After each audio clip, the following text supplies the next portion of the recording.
Salam sejahtera, anda bersama saya Salbinus Saribun untuk berita Bonitore TV malam ini.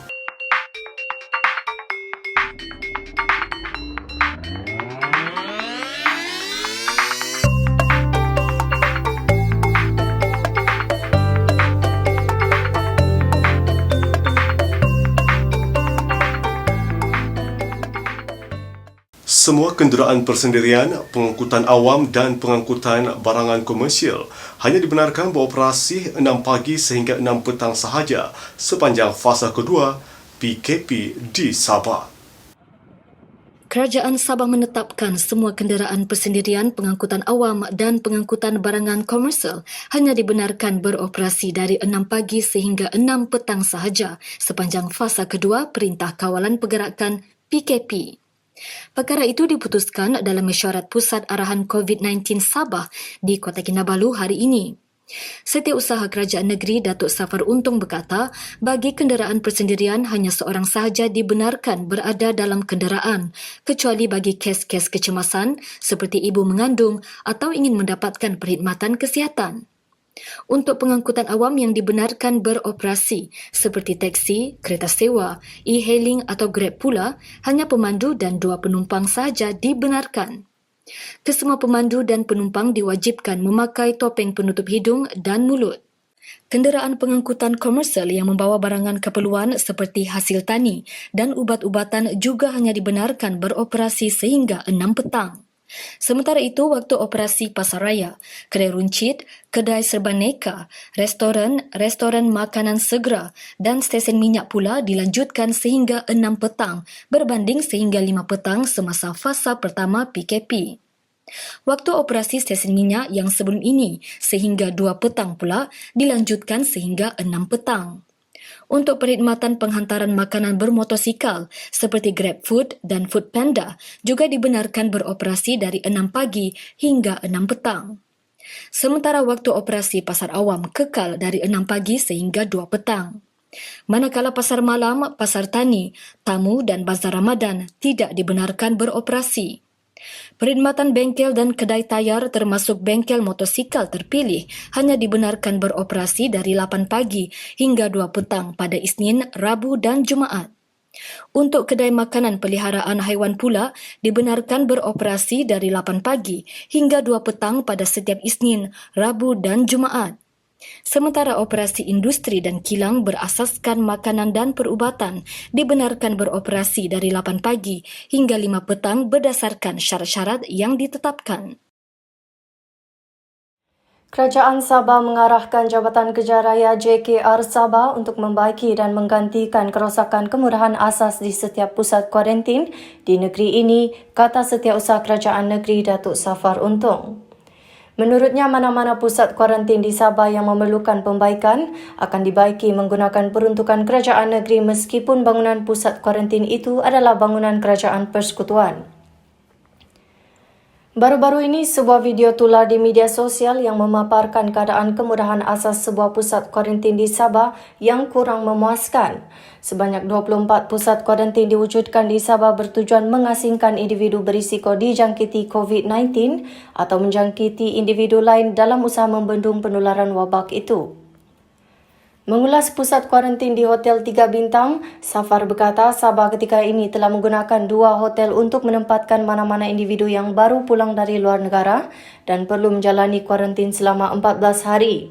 Bagaimanapun, kos adalah ditanggung sendiri oleh individu terbabit, katanya, dan menjelaskan pusat kuarantin kerajaan adalah percuma selain turut menyediakan makanan untuk individu terlibat. Banyak keluarga yang mengalami keadaan sukar di sepanjang tempoh Perintah Kawalan Pergerakan PKP. Disandarkan seorang lelaki sanggup mengayuh basikal beberapa kilometer dari Kampung Bakau sehingga ke Sudang Darat untuk mengejar sebuah kenderaan yang sedang mengangkut bantuan makanan dan merayu agar keluarganya yang terputus sumber makanan turut diberikan bantuan petang Isnin lalu. Tindakan Fendi, 28 tahun, dari Kampung Bakau itu adalah demi memastikan isteri dan 2 anaknya termasuk yang baru dilahirkan melalui pembedahan dapat menjamah makanan. Sejak PKP dilaksanakan, Fendi yang bekerja di sebuah kilang berbola ikan hilang pekerjaan yang menjadi punca rezeki untuk menyara keluarga. Kejadian menyayat hati itu dikongsikan sukarelawan kebajikan Yunizam Yusof di laman Facebooknya iaitu Abang Botak. Yunizam, pengurus pertubuhan bukan kerajaan NGO Persatuan Generasi Prihatin Sabah berkata, pada petang Isnin lalu dia bersama beberapa ahli persatuan sedang menghantar bantuan makanan kepada golongan lain yang amat memerlukan. Bagaimanapun katanya, tiba-tiba sahaja lelaki berkenaan yang mengayuh basikal muncul dalam keadaan kepenatan lalu merayu untuk diberikan bantuan. Kata Yunizam, barangan yang ada pada masa itu telah pun dirancang untuk diserahkan kepada keluarga lain menyebabkan mereka berasa serba salah lalu memberikan nombor telefon kepada lelaki itu dan akan menguruskan bantuan pada keesokan harinya. Fendi akhirnya mampu tersenyum apabila bantuan makanan dihantar oleh sukarelawan Generasi Prihatin Sabah keesokan harinya. Prihatin dengan mereka yang terpaksa bekerja sepanjang tempoh PKP, termasuklah kebajikan golongan yang terkesan Persatuan Kinabalu Sing Sabah KSSA tampil membantu meringankan beban mereka dengan menyumbangkan keperluan asas kepada 5 organisasi hari ini. Penerima bantuan KSSA itu ialah Jabatan Air Negeri Sabah, Pertubuhan Orang Buta Sabah, Persatuan Bulan Sabit Merah, Polis Kota Kinabalu dan Sukarelawan Simpanan Polis PVR. So this one during this period now we feel is for every community to help people who really need help. You see, we are in the medical like us. We are in the medical side. We know the needs of the people around because now. Due to lockdown, there are 2 categories of people. One who already have salary, they are sitting at home, okay, they are comfortable. There are a lot of people who are also, day-to-day workers, they have no salary. And a lot of them are going out of their way to help the situation now out of their way. You see, just like the police, they're conducting roadblocks, to make sure people are staying indoors. The nurses, they're working around the clock. So there are a lot of associations we feel like the Society for the Blind, the last time they used to go and get income by doing massage or singing in one of the malls, So now they do not have any opportunity to go and do any work, so they are without income. If you don't feed them, they need rice and they need something to eat. All of us need something to eat. So we feel that's why we felt this is our responsibility. We call it the CSR. Beliau berkata walaupun bantuan itu berskala kecil, KSSA sentiasa berusaha untuk membantu mana-mana golongan yang terjejas akibat PKP. Sementara itu, Pengarah Jabatan Air Negeri Sabah, Datuk Amarjit Singh menzahirkan perasaan syukur atas bantuan yang disalurkan kepada jabatannya. Kita mengucapkan terima kasih kepada Persatuan Kaum Sikh daerah Kota Kinabalu kerana telah pun menunjukkan sikap prihatin kepada Jabatan Air Negeri Sabah di mana mereka telah sudi menderma barang-barang keperluan kepada pegawai-pegawai saya yang tengah berkhidmat. Untuk makluman pendengar-pendengar di negeri Sabah ni, talian K-Line Jabatan Air Negeri Sabah iaitu 088-326-888 berkhidmat 24 jam sehari. Dengan 7 hari pada 7 hari. So we are actually giving all the services. So if you have any problems with water supply, you can call them. So pekerja staff-staff kita di sana tu ada 17 orang. Jadi mereka bekerja dalam 3 shift. Jadi shift tengah hari dengan shift malam tu mereka mempunyai kekangan untuk mendapatkan bekalan-bekalan asas. Jadi kita berterima kasihlah kepada Jawatan Kuasa Persatuan Sikh Kota Kinabalu Negeri Sabah ni kerana sudi membantu. Okay? Wakil Pertubuhan Orang Buta Sabah menzahirkan perasaan terharu dan bersyukur atas bantuan yang disalurkan bagi meringankan beban mereka ketika menghadapi waktu susah sepanjang PKP ini. Terima kasih banyak-banyaklah. Ini untuk kami punya keluarga ini kan. Terima kasih banyak-banyak yang membagi. Yang membantu. Yang membantu barang belanja. Sejajar dengan larangan ke atas semua bot kumpit dari Indonesia dan Filipina daripada masuk ke perairan Sabah, 10 bot kumpit telah meninggalkan perairan negeri ini selepas menyelesaikan kerja memunggah barangan seperti beras, minyak masak dan mie di Labuan, Sandakan dan Tawau. Komander Pasukan Polis Marin PPM Wilayah 4 Sabah, ACP Muhammad Fajri Ali berkata 10 bot kumpit berkenaan mendapat kelulusan kerajaan negeri untuk berlabuh di perairan Sabah bagi tujuan pemunggahan barangan atau transshipment di Pelabuhan Labuan, Sandakan dan Tawau. 2 bot kumpit berada di perairan Labuan, 6 di Sandakan dan manakala di Tawau sebanyak 2 buah. Antara aktiviti pemunggahan barangan adalah beras, minyak masak, dan mie untuk dibawa balik ke Filipina. Pergerakan terakhir bot kumpit keluar dari perairan Sabah adalah di Labuan membabitkan 2 bot semalam, manakala di Tawau pada 1 April dan di Sandakan pada 2 April.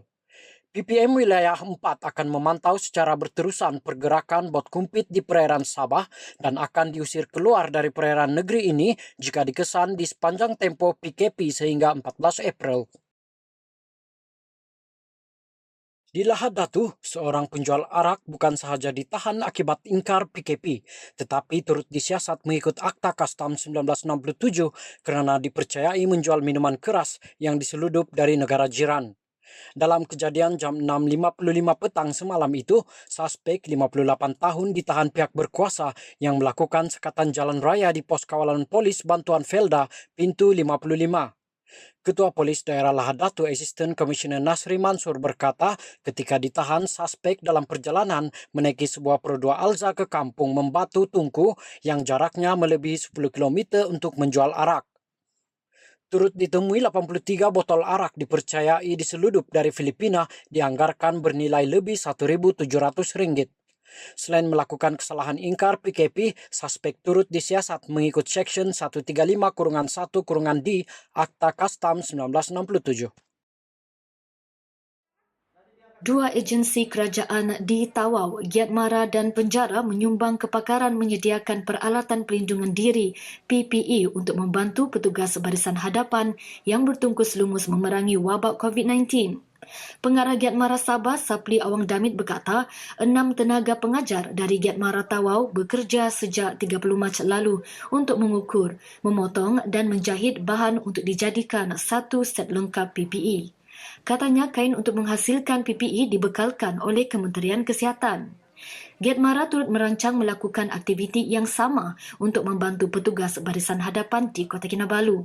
Selain Giat Mara, Penjara Tawau turut tidak ketinggalan membantu menyediakan PPE. Pengarah Penjara Tawau, Penolong Kanan Komisioner Penjara, Faisal Muhammad Nur berkata, 20 banduan menjahit PPE di bengkel jahit Penjara Tawau sejak 20 Mac lalu. Sasarannya menyiapkan 500 PPE dalam tempoh 2 minggu. Tambahnya, Penjara Tawau dan penghuni berbesar hati dapat menyumbang tenaga dalam membantu mengatasi kekurangan bekalan PPE untuk petugas kesihatan di daerah ini. Saudara, jangan kongsikan sebarang maklumat kewangan pribadi anda kepada pihak yang diragui. Jangan tertipu dengan penipuan atas talian atau SMS. Kita jaga kita, stay at home. Saya Salvino Saribum.